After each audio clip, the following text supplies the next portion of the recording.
I can still hear the circle of mothers sing their haunting song of goodbye. Vega will lead you back to us, Uncle Rico says firmly. Trust her. She is wiser than she knows. I take a breath and another. Does he really want me to leave? To swim away?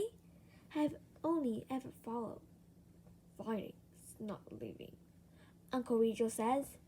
Finding her is a kind of following. Go as far as the end of this island and no more. If Vega is not there, my voice will guide you back. I look toward the mothers all tangled together in sorrow. I nuzzle Uncle Rico once. I let out the boldest "Cha" of breath that I can make and then swim away. I fight the morning push. It's harder with no one to swim alongside and shelter me. I swing my head from side to side, clip-streaming the steep sides of the island. Spindly seaweeds and strange-looking creatures live at the bottom of these underwater cliffs. Vega is not there. I remember the shallow plain by the blinking light, where there are no trees on the shore. It's always bright there.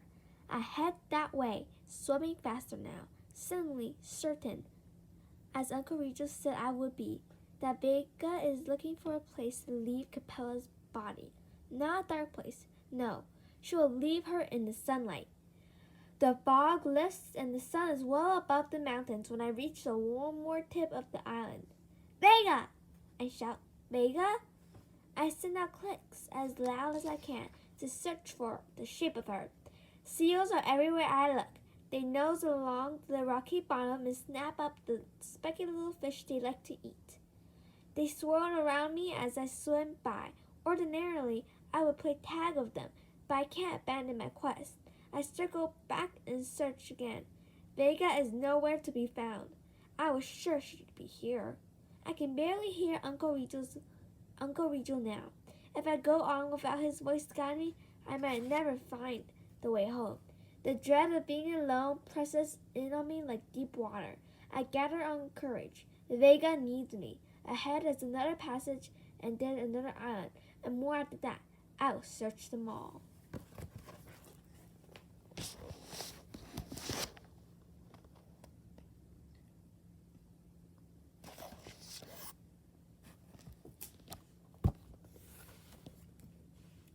The sun is at the top of the sky, and I've looked into every inlet. I found more things than I can even name. Slugs of every color and shape, the seesaw with the skinny points, the swimming bird with the black beak and red triangles, the wading bird with the red beak and black triangles. But no Vega, not a hint of her. No matter how many times I call, she doesn't answer.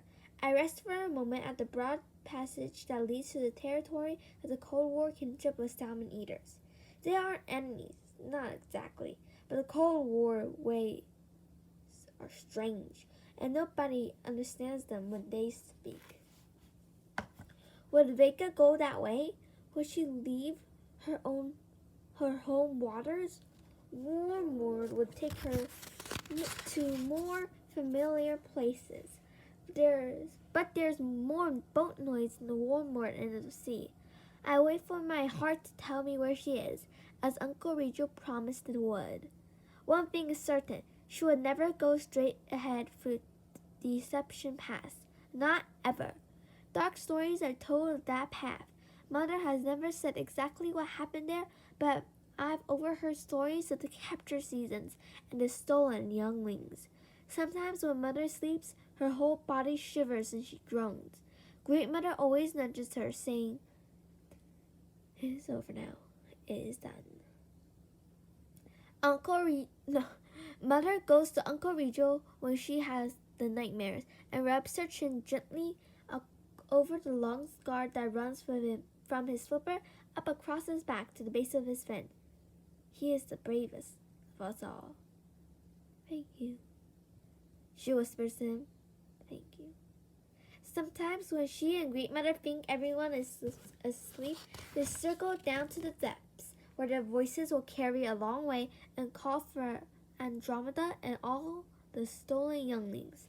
Sometimes, when no one is listening, I call their names too, so that their memory will not be lost forever. Vega would never go to such a sad place. She'd look for a peaceful place, a place with good memories. I imagine Vega swimming ahead of me. I think of her going to some place safe and beautiful. Coldwood, I sighed. There's an island nearby with all trees and no humans. Tree Island is where she first taught me to catch salmon when I was no bigger than a tar. The memory of it makes me happy. Uncle Regal is right. My heart will show me the way. I swam through the broad passage on the right path at last. Chapter 10. Rescue.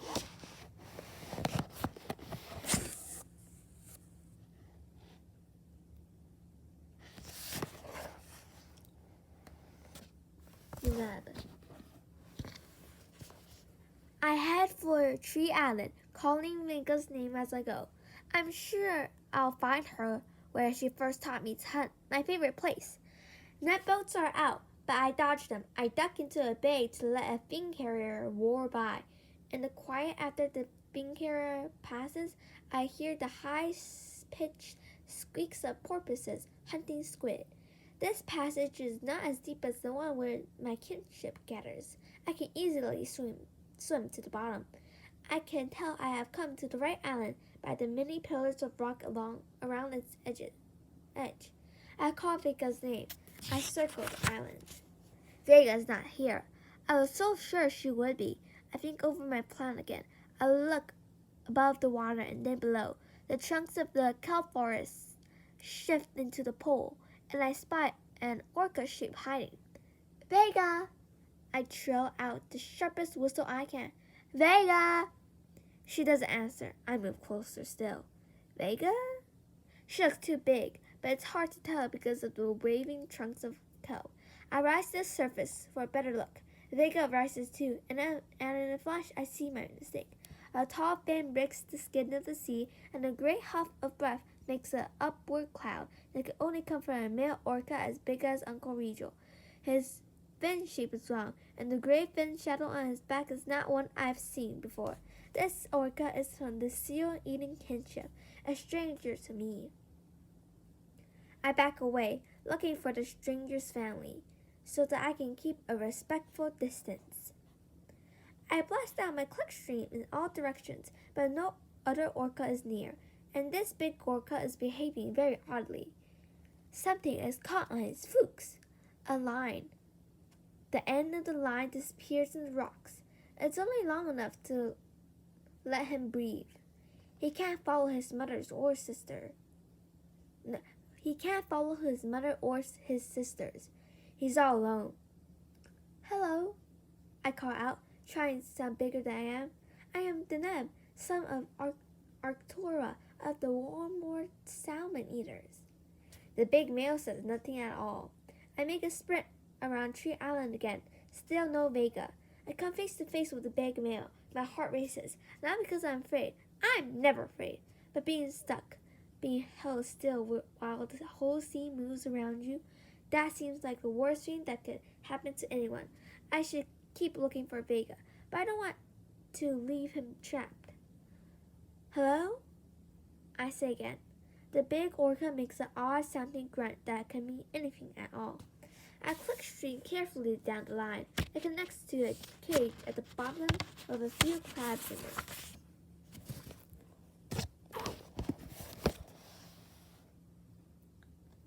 Oh, peaceful.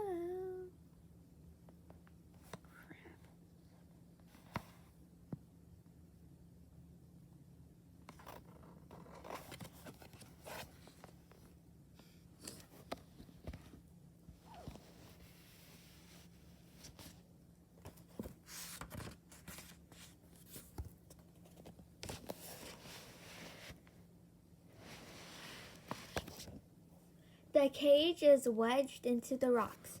The other end of the line is wrapped around the stranger's flukes. He has already rubbed his skin raw. I don't know if I can free him. I only know that I have to try. Hold still, I say. Crab cages appear in the sea sometimes. Great Mother remembers where the cages live and keeps us well clear of them. I swim under and all around the big male, looking at the line from every angle. I bet he got trapped because he doesn't have a mother or even a sister with him to remember where the dangers are. Are you alone? I ask. The stranger answers with two grunts and a mysterious crackling noise. The seal-eating kinship are not the chatty types. The stranger rises to the surface and draws in a wary breath. Have you seen another orca all alone today, carrying a tiny baby? The stranger only groans and tugs at the line. I didn't think so. I mumble. Great Mother has told me to keep clear of the seal eaters, but I don't care. I can't just swim away. I don't know what will happen. What will happen if I set him free? Will he hurt me? Sometimes the seal eaters eat the babies of scooper and gopher whales. I am only a little bigger than a baby whale. No, I tell myself firmly. Orcas don't eat other orcas. There are rules. Still, I keep clear of the biting end. I'm here to help you, I say. If I can lift the trap up, maybe I can work the line free. Two crabs inside the trap wave their claws at each other and snatch bites from a chunk of fish. I'm not putting my mouth or my tongue anywhere near those pinchers. Still, I can't see another way. Maybe a stick will help. I like sticks. Things change when you poke them. Anemones close up, clams dig deeper into the sand. Octopuses ink. Be right back, I say. I am halfway across the island when I hear the high-pitched buzz of a little boat. I peek above the water and see an orange watcher boat with two humans speeding straight toward the big orca. The orange boat does not stop 3 leaps away and just watch. Like other watcher boats do, they must be up to something. I've heard some things about captures. Uncle Richo boldly rescued Mother and Aunt Nova. He alone of his brothers survived. The dashing scar he wears on his back is our reminder of that day. He never speaks of his rescues, but I imagine what happened all the time, the battle, the danger, and the glory at the end. I could be a rescuer. I have fought my way bravely through great patches of sinister eelgrass and rescued drift logs from the clutches of a rocky cove. I have once, twice now, tangled with a great octopus and lived to tell tale. And here is my chance, a capture, right in front of me. I lurk underneath the boat and plot the grand rescue. Harm not the humans. Great Mother has told me more than once. No matter what they do, never touch them. I don't know how I'm going to save this stranger orca without touching humans. It's a heroic puzzle. I see the shadow of a long and narrow flipper reaching toward the tangled orca. He edges away, but the line holds him fast. A great splash, I decide. Everyone knows that humans hate water. They shriek like gulls whenever they are splashed. Even when you see them jump into the water on purpose, they yelp and thrash about in a frenzy, like a hermit crab all out of its shell. Yes, a mighty splash. Nothing else will do. I circle out to deeper water, turn, and then head